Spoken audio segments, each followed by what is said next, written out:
He drew from a wide number of inspirational sources, creating some of the most iconic music ever written at the expense of everything else he ever wrote. I'm the Classical Nerd, and today we're talking about Gustav Holst.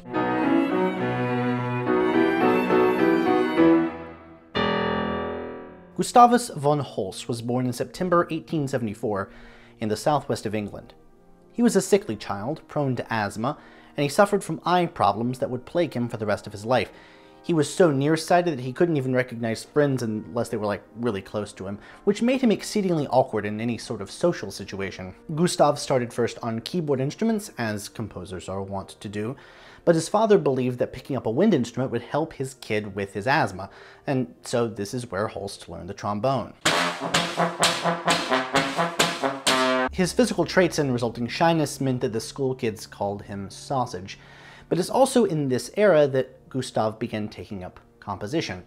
He was really afraid of his family hearing him. I mean, his dad was involved in music as well. It was a very musical family, but he was shy and didn't want his family hearing him compose. So instead of composing at the keyboard, mostly because his father also used it for practicing for his organ post, Gustav would secretly write compositions in his room, and then take them to the piano and try them out, only if he knew for a fact that his father, his stepmother, and his brother Emil were all out of the house. He was so shocked at how bad his first attempt at composing without the piano was that he abandoned it.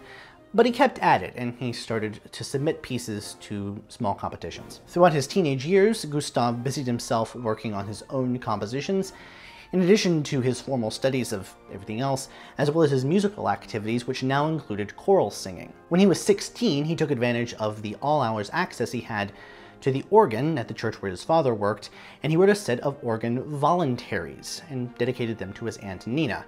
And when he was 17, he got a series of works premiered locally. The success of these premieres led him to compose a symphony in the span of less than a month in 1892, but this was still not enough to get him a scholarship he sought to Trinity College to study music. His training had been familial, and it had been in performance, not composition, so instead he went to Oxford to study counterpoint privately. When he returned, he got this really provincial and very underpaid choirmaster position. At this point, Holst's influence as a composer wasn't anyone in the classical world. It was Arthur Sullivan, and a Sullivanesque operetta that Holst wrote the music for was part of his application for a scholarship to London's Royal College of Music. He was again denied, at which point Holst's father borrowed £100 in order to cover several years of tuition at that college. That's about £13,100 today, or about $16,700. Despite the funds, it still didn't necessarily mean Holst automatically got in. He had to go take the entrance exam, and despite the gaps in his knowledge, he passed the exams, and he was into the Royal College. At the Royal College, Holst's lack of knowledge was soon corrected. In performance, he studied more on the organ and the trombone. Piano playing was always difficult for him due to severe neuritis in his right arm. The conservatory's environment was a real mix for Holst because, on the one hand, he had to take extensive counterpoint and theory lessons, and these were really helpful in filling in the gaps in his knowledge. On the other hand, his mature music doesn't actually have all that much in common with what he was taught at the Royal College, either in classes or in private lessons with Charles Villiers Stanford, whose lessons could be notoriously backbreaking. The issue with counterpoint is that those rules were primarily Germanic, and Holst noted that Tudor-era English music would not pass muster with the Royal College's faculty. Holst was almost 100 miles from home, and his meager allowance of what amounts to about $187 in today's money wasn't enough to get him a private piano or pay for travel to and from the Royal College. So he was forced to go on these walking tours. He would walk or cycle his way back the 100 miles from the Royal College to his hometown. And this is something he would do for the rest of his life. So long as he was physically able to do this, he would go on walking tours. He would just decide he was going to walk to someplace pretty far away, whether he was in England or he was abroad. As far as his music from this era is concerned, well, you're not likely to hear any of it. Holst did not like his compositions from the era, and the Royal College didn't either. They never played his music at any of their important functions where they might play some student works. On his eighth and what would have been final attempt to get that elusive scholarship, Holst finally did.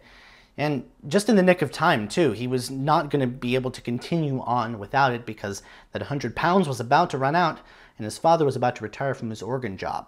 1895 turned out to be a pretty good year because Stanford took a great interest in his latest operetta, and even though Holst himself had some reservations about the orchestrational choices he had made in it, he felt overall that it was good enough to become his Opus 1. His frequent collaborator on these operettas at the Royal College was a fellow student named Fritz Hart, who was Holst's best friend for the first 2 years there.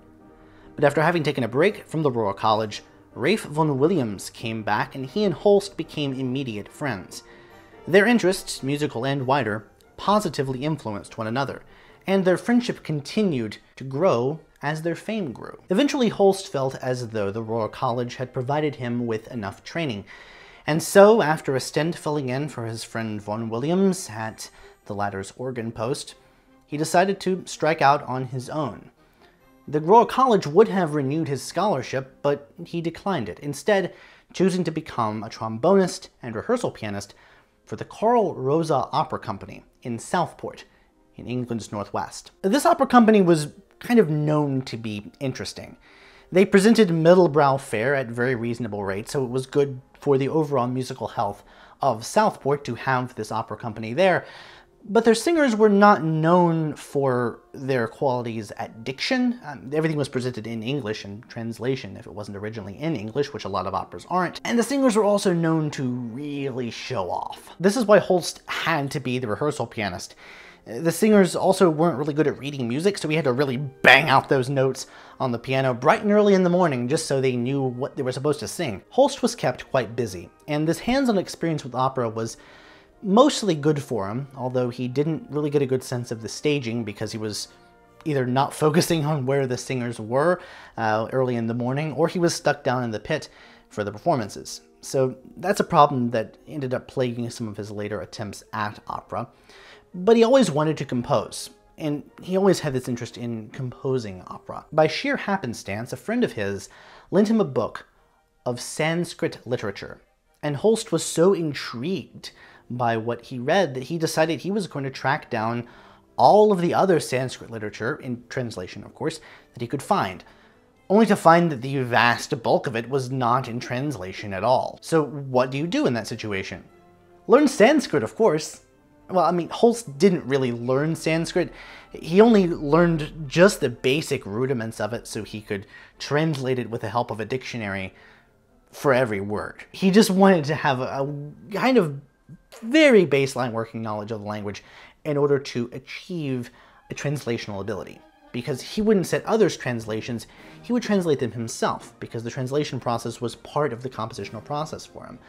His translations of these texts are far from literal, and they're far from preserving the metric structure of the original Sanskrit.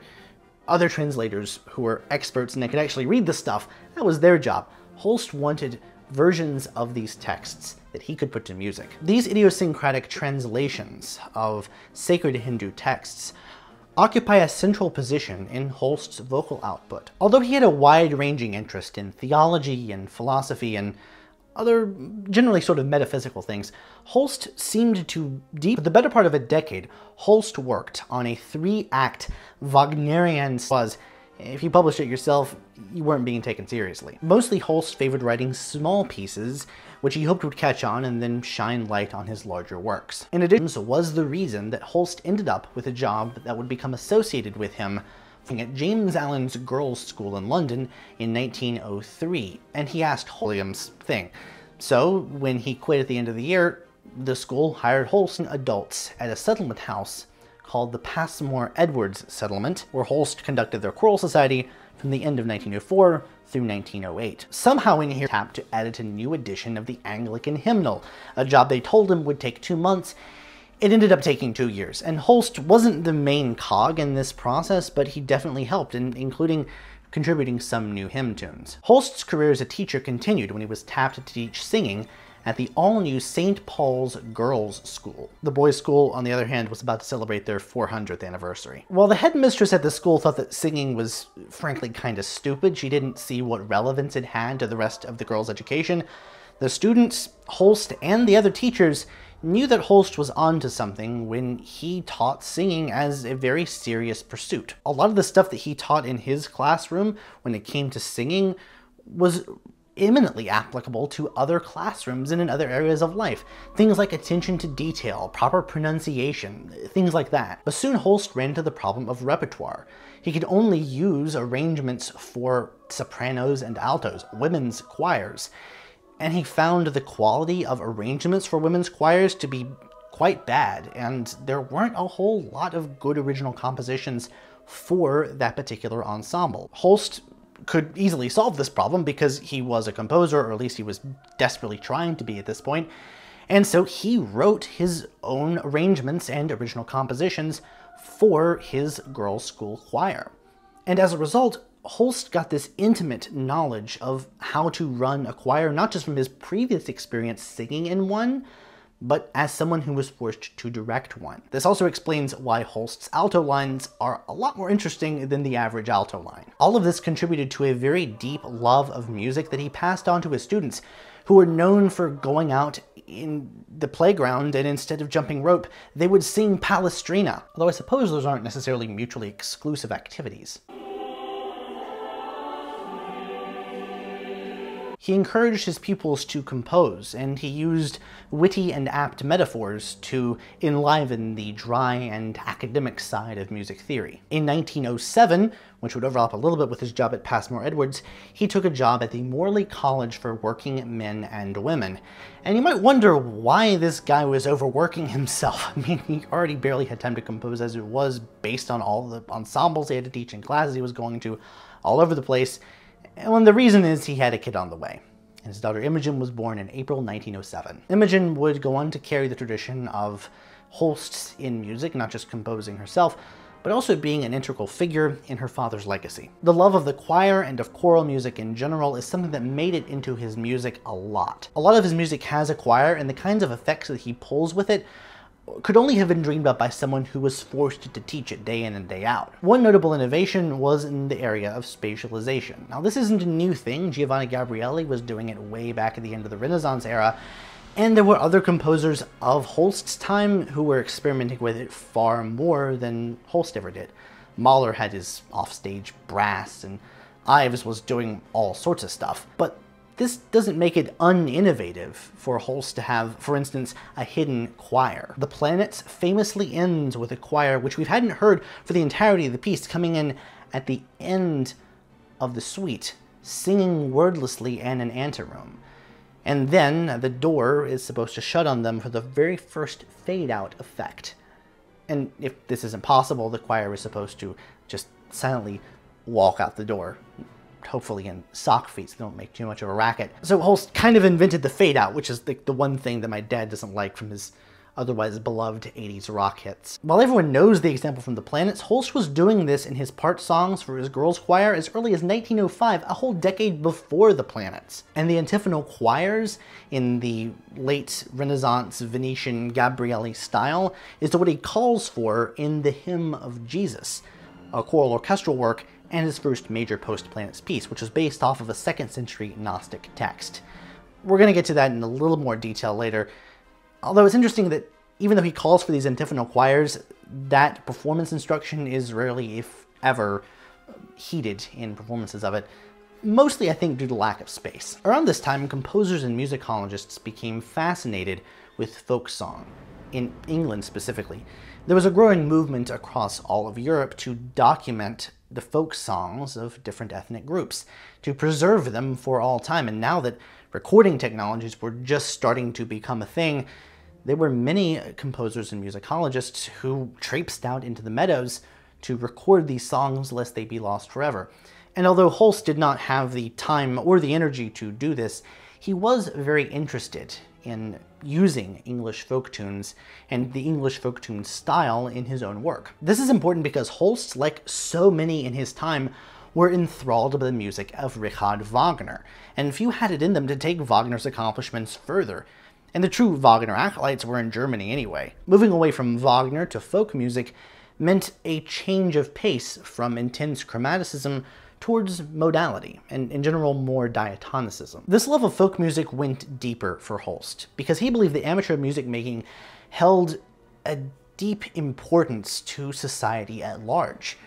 And he believed that there was a kind of musical communication, a dialogue, that happened not just between composers, performers, and audiences, but between two musicians who were performing on the same piece. One of the big nails in the coffin for Holst's early adoption of chromaticism was the failure of his opera Sita to win a prize that would have netted it a performance, apparently by just a hair's breadth. If it had won and gotten performed in 1908, it's possible that Holst's mature music might have slanted a little more towards this German chromaticism. Instead, after a much-needed vacation to Algeria, Holst began work on a small and very intimate chamber opera for drastically smaller forces called Savitri, which foreshadowed the intimate ensembles that would come to dominate music post-World War I. We also can't forget Holst's intimate place in the wind ensemble literature at this time. The wind ensemble basically didn't exist. There were concert bands, like military bands, but they didn't really play original compositions. They would just be arrangements of other stuff. But Holst, because he was a trombonist, he was familiar with brass bands and military bands and these kinds of orchestrations, and he understood what could make a good band piece. So in 1909, he wrote his first suite for military band in E-flat, and this is like one of the first pieces of like the modern wind band repertoire. And it was so forward-thinking, it didn't get a performance for 11 years. This is part and parcel of every wind ensemble in the world now, and it wasn't even taken seriously for over a decade after it was written. Holst was undeterred by this lack of performance, and he ended up writing a second suite in F, which, again, is just one of these big masterpieces of the band world. People just didn't take the band seriously at that point. The evolution of Holst's language was not a direct line, and nor was it just a flip a switch and all of a sudden he's not writing Wagnerian chromaticism and now he's writing all these modal folk tunes. It's not that simple. Rarely anything in history, or especially music history, is. For instance, look at 1910's The Cloud Messenger. It has a text from a famous Sanskrit poem by Kalidasa, but it fails to use the more simplistic modal language that Holst had been developing in his sets of choral hymns from the Rig Veda. Considering that the choral hymns are short independent choral pieces and The Cloud Messenger is like 45 minutes long, and you might make the case that Holst believed that you needed to have much more complex of a tonal language in order to make a 45-minute piece hold together. Like, you could have simple modality and a little bit of chromaticism in short pieces, but you needed a much more complicated language for your big pieces. The Cloud Messenger is additionally structured like that of a journey, of this outcast spirit who is sending a message to his beloved wife and asks a cloud to send it for him. Holst later used the idea of a journey to structure other pieces, such as Beni Mora, which has a finale built off of an oboe theme that Holst had heard in Algeria. Reaction was mixed to this piece, but it did do a lot to start to build Holst's reputation as a composer. Holst's multiple teaching posts just wore him out, and in 1911 it became clear that something had to be done. He would lose his voice. He would often literally crash at the Vaughan Williams' house. After the summer holiday, probably at least a little bit reluctantly, Holst allowed others to take over some of his teaching duties. And in composition, he focused on writing his new St. Paul's Suite for string orchestra. A good portion of his efforts were also in revisions of work as well, reworking The Cloud Messenger only for it to have a very disappointing premiere. "I am fed up with music," Holst wrote, although of course he couldn't abandon it. This is a guy who believed that failure was a good thing, and in fact, the greatest teacher of all. Nevertheless, he did go on a vacation to Spain with his friends, and it's here that we see his interest in astrology began. This is where the planets has its origins, as Holst based the individual movements off of the mythological and astrological characteristics of these celestial bodies. Hence the omission of Earth, which has no astrological significance, and of Pluto, which hadn't been discovered yet.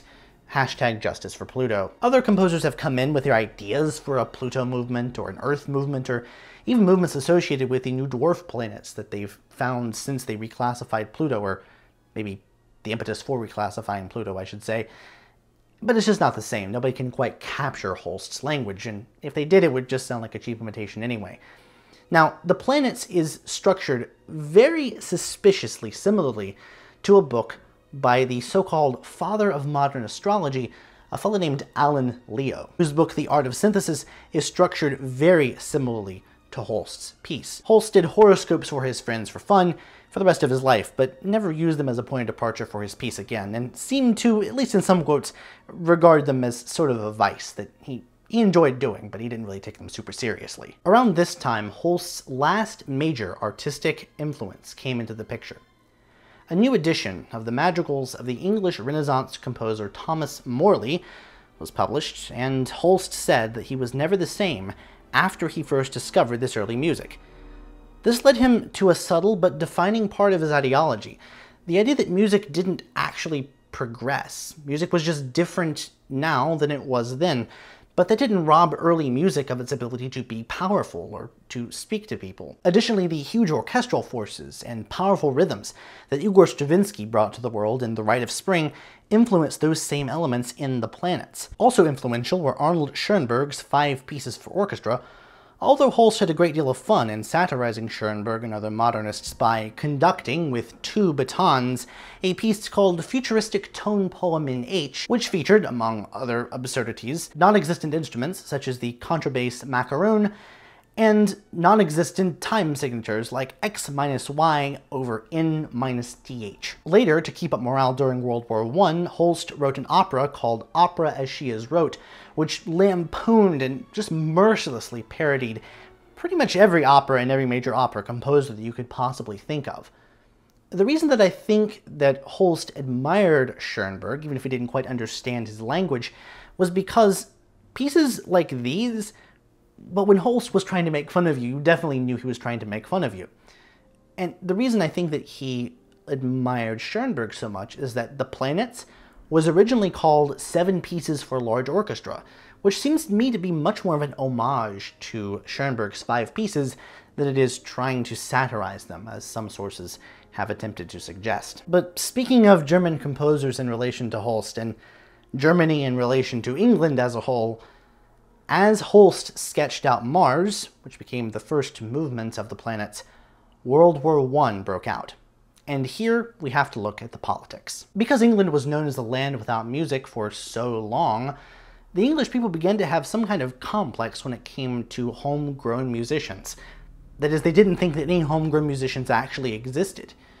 The English people went to concerts to hear the performance abilities of foreigners, to hear music written by foreigners. There was no demand, no belief in homegrown music. Which is why when Holst was starting out his career as a trombonist, he played in this one band where you were told if you didn't have a foreign-sounding name, you came up with a foreign-sounding equivalent to your name or a complete pseudonym. And if the public were within earshot and you wanted to talk to one of your buddies in the orchestra, you had to put on some egregious-sounding accent just so you sounded like you were foreign and thus keep up the appearance that you were an ensemble of higher quality. This practice dates back to even before the Baroque era, when composers who wanted to seem like they knew what they were doing would change their names to Italian-sounding versions of their own names just so they could get in with some court position. It's still quite strange that people were doing this all the way up until World War I. The fact that Holst already had a Germanic-sounding name, von Holst, or pronounced in German, von Holst, that was considered an advantage for him. He didn't have to change his name in order to get successful. But when World War I broke out, there was such an extreme level of anti-German sentiment that Holst, just for having that nobility particle von in his name, was suspected by his neighbors of being a spy. Now, anti-German sentiment was not something that jumped out of nowhere, but it did mobilize very quickly. Germans were kicked out of orchestras.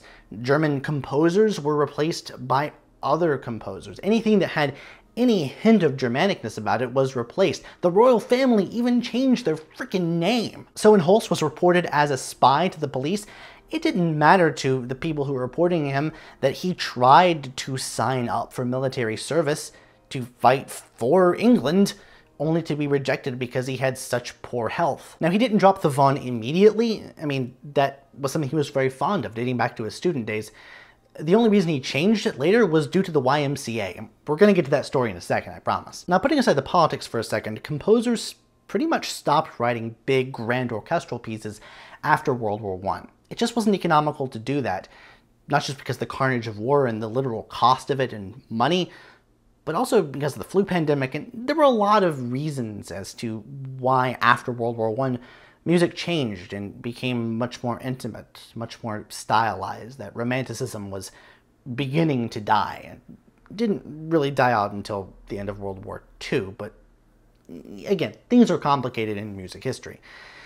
This means that if you want to oversimplify it, The Planets can be seen as the last big grand orchestral piece in this big grand orchestral tradition, although again, you could immediately problematize this by just looking at Holst's next piece, The Hymn of Jesus, as in some ways, because of the forces involved, an even bigger piece. And it's not like composers have stopped writing for large orchestra, it's just become less and less of a standard, more of a special occasion thing, or if you get specifically commissioned. And even then the orchestras aren't going to be nearly as big as they were back in, 1912 or 1913. The Planets is also kind of an oddball piece in Holst's work as well. He was generally a very practical composer, always writing for the ensembles at hand, and not really caring whether or not he was writing for an amateur ensemble of student girls, or if he was writing a piece for huge choirs and orchestras. In The Planets, he wasn't really taking that into account. He had no symphony orchestra that was lining up to play it, and he used a lot of very odd instruments. Anyone who's played in it knows that oftentimes orchestras have to go rent a bass oboe, because no one has a bass oboe lying around. Holst decided he was just going to use everything he wanted to use, just throw caution to the wind, and write what he heard in his head. He had 3 main assistants helping him to transcribe his 2-piano short score with instrumental indication out. His assistants would hand them back to him, and he'd check over it and make sure everything was okay. Holst did believe that orchestration and composition were 2 sides of the same coin. You couldn't think of what notes you were going to write if you weren't thinking about what instruments were going to play. His next piece, really, after The Planets. And in many ways it's bigger. It's not quite as long. John. Now, this is an apocryphal book, which to Christians means that it's not found in the Bible, or some denominations, some sects have it. Now, this is not considered to be a part of the religious canon for Christians by any stretch of the imagination. In fact, regardless of where on the family tree, it's unrecognizable as Christianity. Yeah, you got certain players, but it's vastly different. And it was considered one of the first major heresies. In the 1940s, a cache of them was discovered in Egypt at the town of Nag Hammadi. Getting back to Holst for a second, Holst was interested in these kind of religious pluralism in general. With his affinity for big choral orchestral pieces, you get the Hymn of Jesus. It's just strange that he would choose a Gnostic text, when so little was known about Gnosticism even in his time versus later in the same century. Holst was also vaguely affiliated with a proto-New Age religious movement known as Theosophy, which has kind of vague overlap thematically with some teachings of Gnosticism. His friend G.R.S. Mead was one of these Theosophists, and his translation of the Hymn of Jesus was what had alerted his friend Holst to the existence of the text. Mead was, as it happened, friends with that astrologer guy, Alan Leo. I couldn't find any link directly between Holst and Leo, but they did have this mutual friend in Mead. You've got a friend in Mead. Okay, so you know how the YMCA was responsible for him changing his name? Well, this is because the YMCA ran these camps behind front lines that were intended as morale boosts for the troops. They could learn things, go to concerts, just generally be entertained and learn something, and it would be a break from just being in the trenches. And this was the only opportunity to be a music teacher in one of these camps. The only opportunity Holst had to serve his country in this big conflict, the so-called war to end all wars. Even as countries were getting desperate for bodies towards 1917, 1918, Holst was still considered to be way too out of shape with his eyesight and his asthma still a little bit, I guess, and especially his neuritis in his right arm.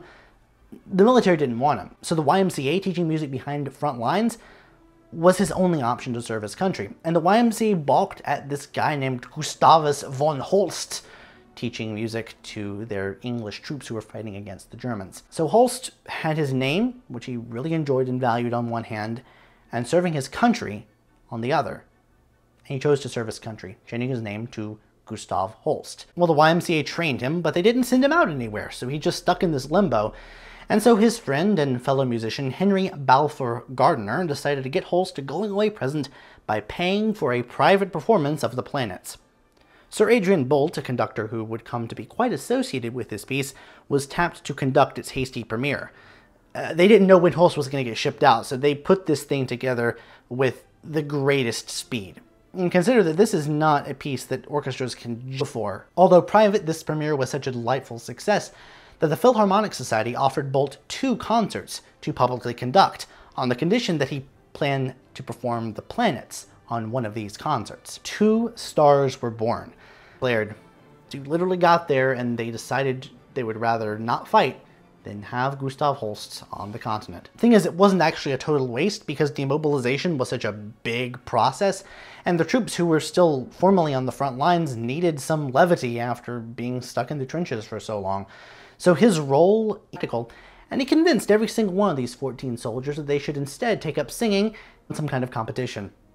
He also was forced to conduct ensembles and concerts on one occasion, a sprained, possibly even broken ankle. His service on the continent meant that he did miss this first public performance of The Planets, where Adrian Boult made a very un-Holstian decision to cut 2 of the movements, but like leaving out a few of the movements of The Planets, he realized that an incomplete performance was better than no performance at all. While the YMCA wanted Holst to stay on for another year, Holst missed his family, and he was also afraid that the leave of absence that he'd taken to finish out 1 school year at his various posts wasn't going to be extended.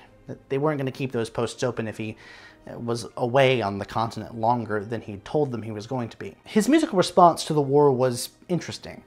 On the one hand, you have Ode to Death, a Whitman setting in memory of the young composer Cecil Coles, who had sent manuscripts to Holst before meeting his untimely end at the business end of a German sniper. On the other hand, you have this satirical opera called The Perfect Fool, which seems to be a more serious-minded continuation of this goofy parody of opera discussed before, but which caused confusion and intense discussion once premiered. He also took up a new post teaching composition at the University College in Reading, which is something he'd never done formally before. Like many teachers, Holst didn't believe that creativity itself could be taught, but rather treated lessons as a kind of mutual discovery. He attempted to bring to the surface that which was already instinctively in his students. He also, and I appreciate this, wanted students to be able to justify each and every one of the notes they put down on paper, that is, when they talked about music at all, because these lessons could take the form of just wandering around in the countryside talking about art or general subjects which had little to do with music. Meanwhile, The Planets was taking off as word of its fame spread.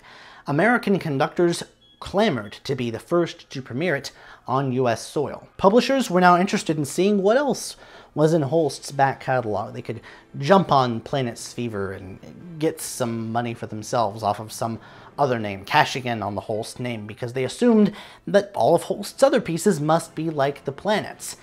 Planets Fever had started, and, well, it abated a little bit after Holst's death. It never seems to have fully stopped. By 1922, the first recording of a movement from The Planets was issued, and Holst was now surprised to be mobbed as though he were a celebrity. Continuity of his daughter Imogen's education was paramount, which is why, partially, he turned down roles directing the Eastman School of Music in Rochester, New York, and a professorship at the University of Michigan in Ann Arbor, where he had gone to direct a music festival. Although suffering through bouts of exhaustion, Holst pressed on and composed a choral symphony on poems of John Keats.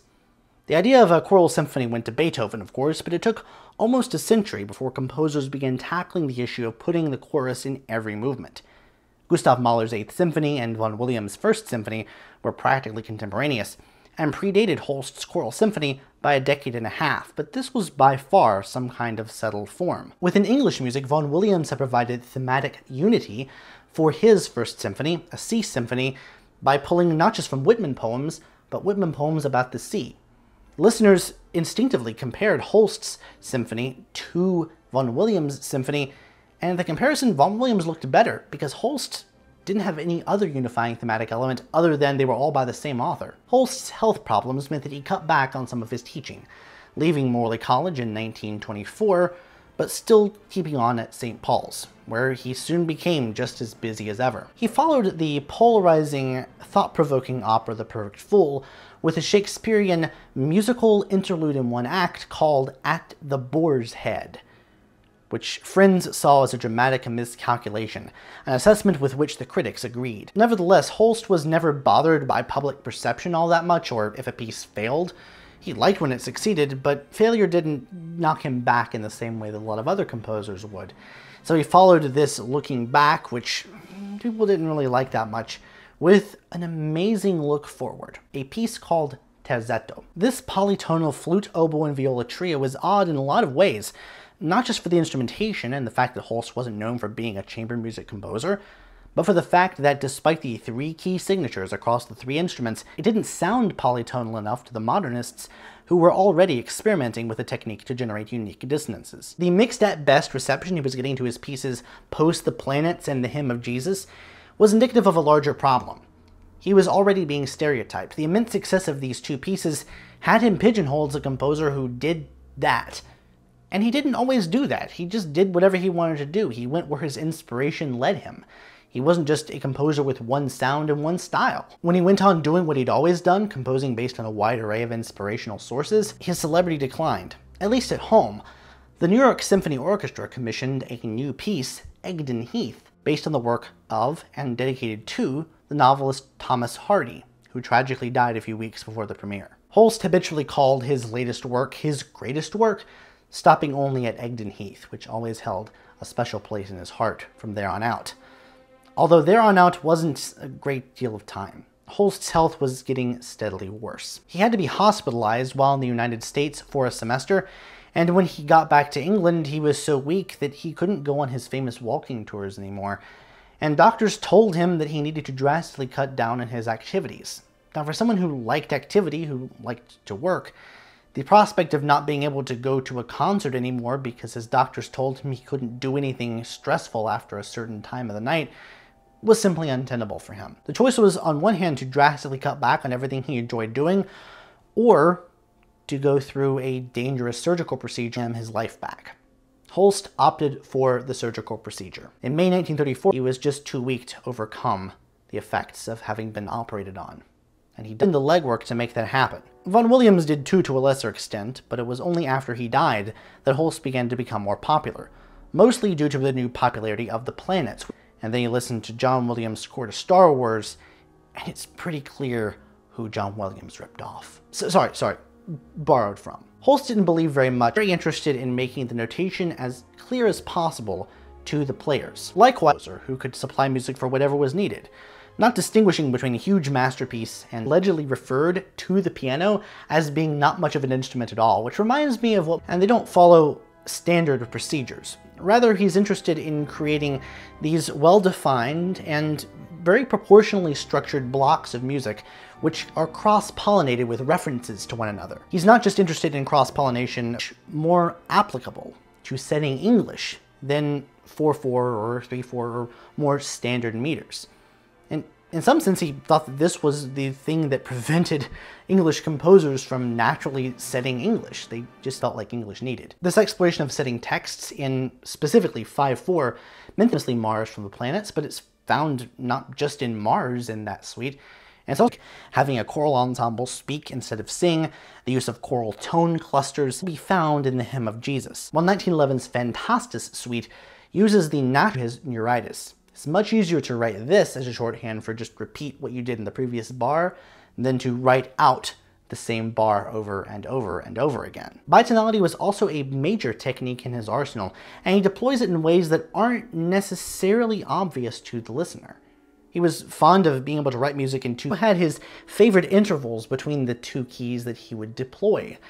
And since he wasn't working often in long lines, the middle section from Jupiter and the Planet, which could be very meticulously combined, he's able to get away with this mostly because he was careful. One key he's using, but a G natural appears, and the other key that he's using, he would be sure not to play these 2 notes at the exact same time. He either would avoid one or the other, or just make sure that enough time had elapsed between the use of one in one key and the one in the other key. When writing for voices, Holst always made sure that his voice leading made a lot of sense. During the Hymn of Jesus, because he approached it from just the right way. Figuring out how Holst's music works has been a job that's been left to the musicologists and analysts of the world. Holst was always reticent about talking about his own music.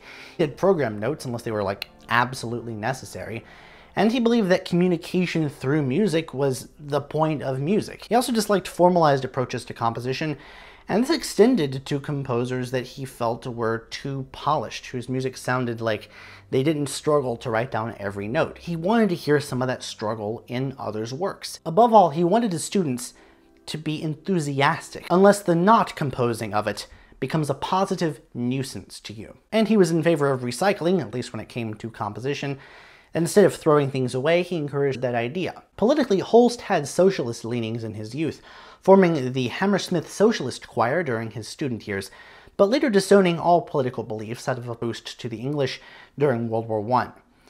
But eventually the music festival was run out, although this did not prevent Holst from still being involved in the church's musical life. Noel's views were so well known that Cambridge students would come down the 24 miles seated belief in egalitarianism, believing that even the weakest seeming pupil found in Holst's music led to his mixed reception after the planets, and has affected his reputation even today.